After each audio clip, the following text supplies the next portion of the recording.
I used to love taking photos. Not because I wanted attention, not because I needed likes or comments. I just liked the idea of keeping small pieces of life, frozen in time.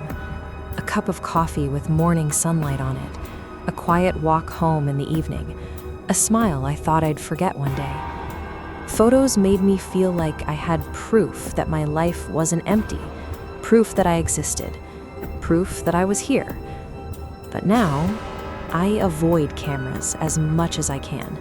Now I'm scared of what they might show me. It started a few months ago.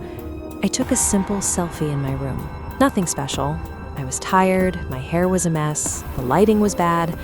The kind of photo you take without thinking and then forget about.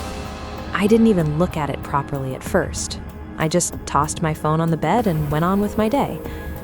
Later that night, when I couldn't sleep, I started scrolling through my gallery.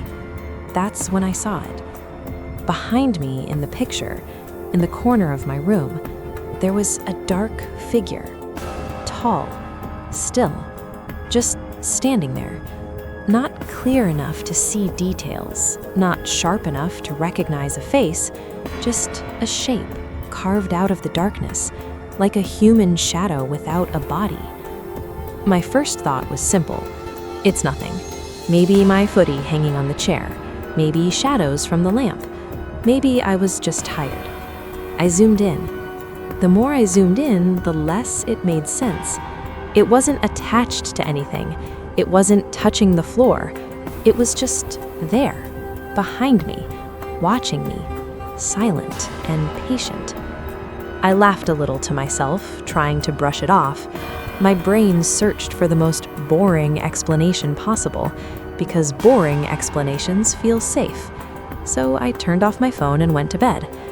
That should have been the end of it. But the next day, curiosity pulled me back in. I opened my gallery again. I looked at the selfie. The figure was still there.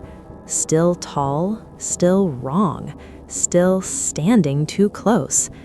I decided to check my older photos. Pictures with friends, pictures outside, pictures from months ago.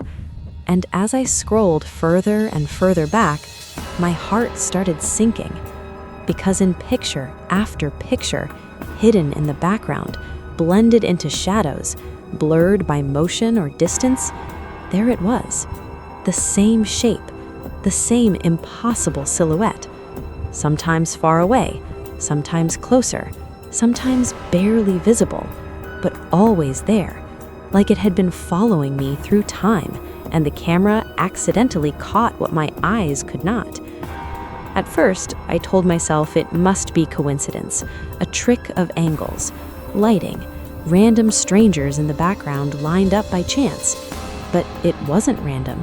It was consistent. Same height, same posture, same quiet stillness, like a permanent stain on reality. And the more recent the photo was, the closer it stood behind me.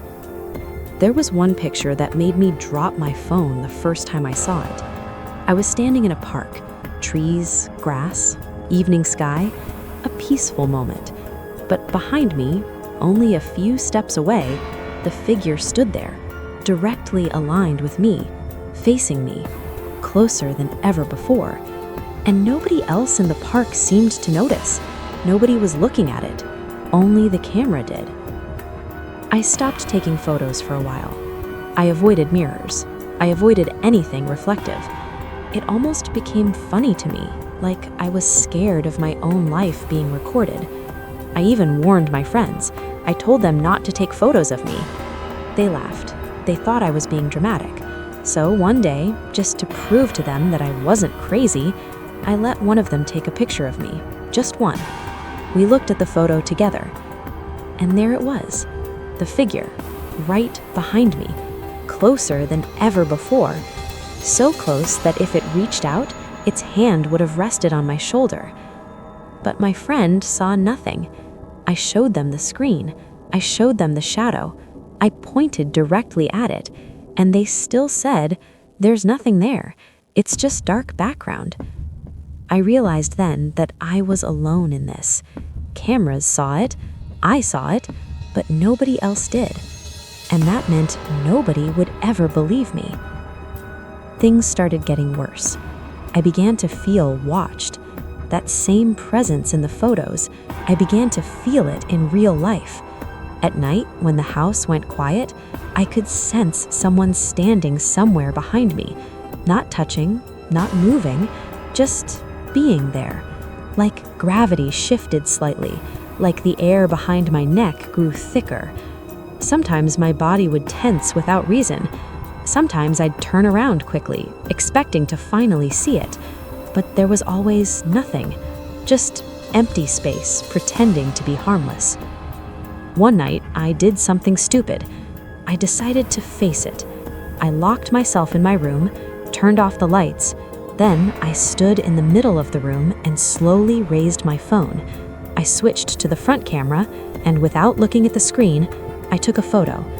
My hands were shaking so much I almost dropped the phone.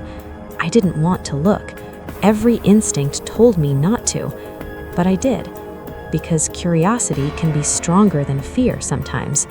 And when I opened the photo, my heart almost stopped. It wasn't standing behind me anymore. It was right next to me, so close that its shadow merged with my shoulder, so close that my brain almost triggered a reflex to step aside.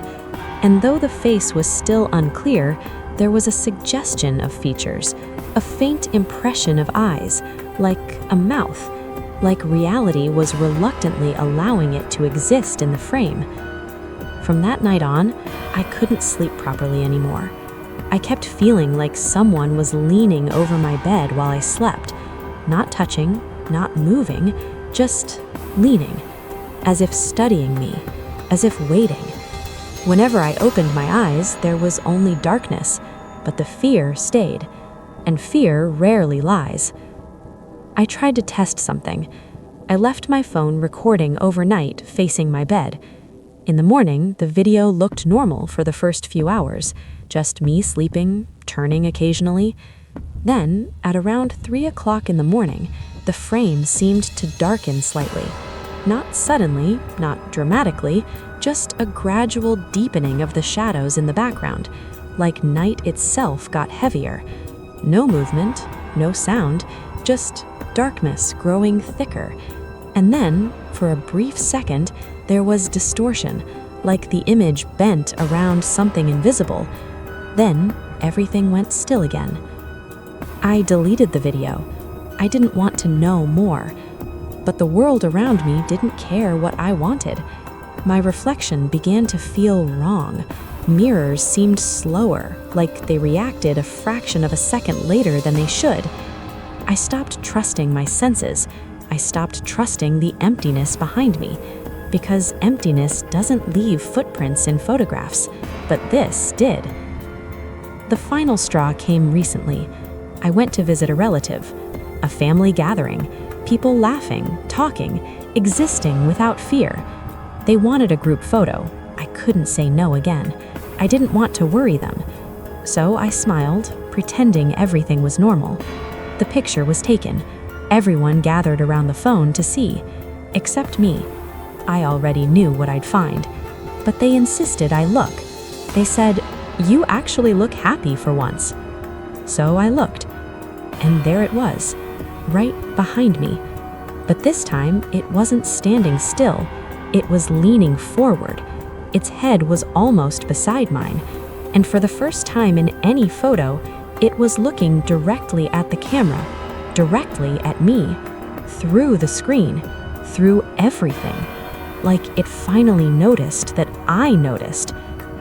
That night, when I went home, I felt it more than ever, that presence, that quiet company. I didn't need a camera anymore to know it was there. I could sense it behind me, patient, calm, unavoidable. I don't know what it wants. I don't know why it chose me. Maybe cameras don't create ghosts. Maybe they just show the ones that were already standing there before the photos, silently following me through my life like a shadow I didn't earn. I don't take photos anymore. I barely look in mirrors. I try not to think about it. But sometimes when my phone lights up at night, I feel a chill down my spine, like something behind me is getting ready, like it's almost done waiting, like it's just one picture away from no longer needing a camera to be seen. And if one day I disappear from my own photos completely, maybe that will mean it finally stepped into the light and I stepped somewhere else, somewhere behind.